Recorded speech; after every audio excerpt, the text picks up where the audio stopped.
Hello दोस्तों, Rohit horror story में आपका स्वागत है। और मैं रोहित फिर से हाजिर हूँ एक नई सच्ची डरावनी कहानी के साथ। तो दोस्तों, कहानी की तरफ बढ़ने से पहले आप हमारे चैनल पर पहली बार आए हैं तो सब्सक्राइब करना ना भूलें, क्योंकि इस चैनल पर मैं रोज़ाना एक नई डरावनी कहानी लेकर आता हूँ।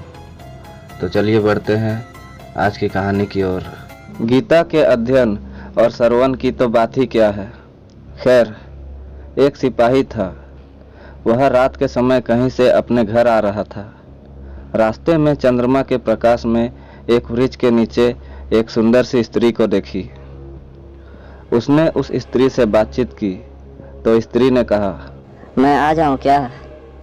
तो फिर सिपाही ने कहा, हाँ हाँ आ जाओ।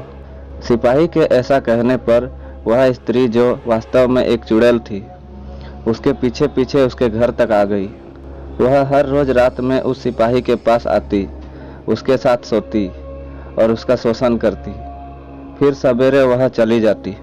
इस तरह वह उस सिपाही का हर रोज शोषण करने लगी, अर्थात उसका खून चूसकर उसकी शक्तियाँ छीनने लगी।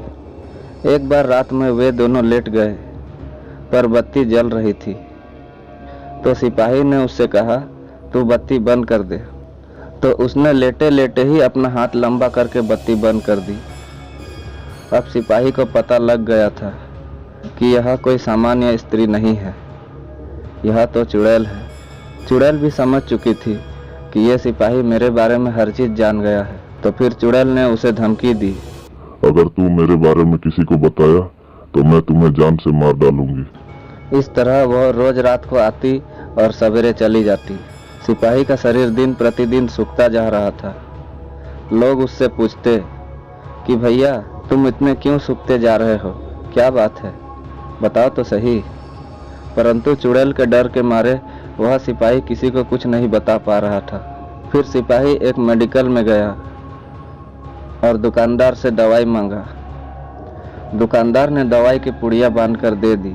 सिपाही उस पुड़िया को जेब में डालकर अपने घर चला आया। रात के समय जब वह चुड़ैल आई, तब वह दूर से ही खड़े खड़े बोली, तेरी जेब में जो पुड़िया है उसको निकाल कर फेंक दे। सिपाही को विश्वास हो गया था कि हो न हो जरूर इस पुड़िया में कोई करामत है, तभी तो आज चुड़ैल मेरे पास नहीं आ रही है। सिपाही ने कहा, मैं यह पुड़िया नहीं फेंकूंगा। चुड़ैल ने बहुत कहा, पर सिपाही ने उसकी बात नहीं मानी। जब चुड़ैल का उस सिपाही पर कुछ असर नहीं चला, तब वो वहां से चली गई। सिपाही ने जेब से पुड़िया निकाल कर देखा तो दवाई के साथ उस पुड़िया पर गीता का पाठ लिखा हुआ था। इस तरह गीता का प्रभाव देखकर वह सिपाही हर समय अपने जेब में गीता का पाठ रखने लगा।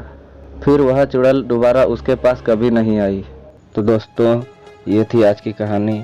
अगर कहानी आपको अच्छी लगी हो तो वीडियो को एक लाइक कीजिए, अपने दोस्तों के साथ शेयर कीजिए, और इसी तरह की और नई कहानियाँ सुनने के लिए हमारे चैनल को सब्सक्राइब करके बेल नोटिफिकेशन को ऑल पर कर लीजिए। और अगर आप मुझे अपनी कहानी भेजना चाहते हैं तो मेरे इंस्टाग्राम आईडी पे मुझे मैसेज कीजिए, लिंक आपको वीडियो के डिस्क्रिप्शन में मिल जाएगा। और मेरा यूज़र नेम है रोहित यूट्यूबर 25। तो चलिए दोस्तों, मिलते हैं आपसे एक नई कहानी के साथ। तब तक के लिए अपना ख्याल रखिएगा। Bye and take care.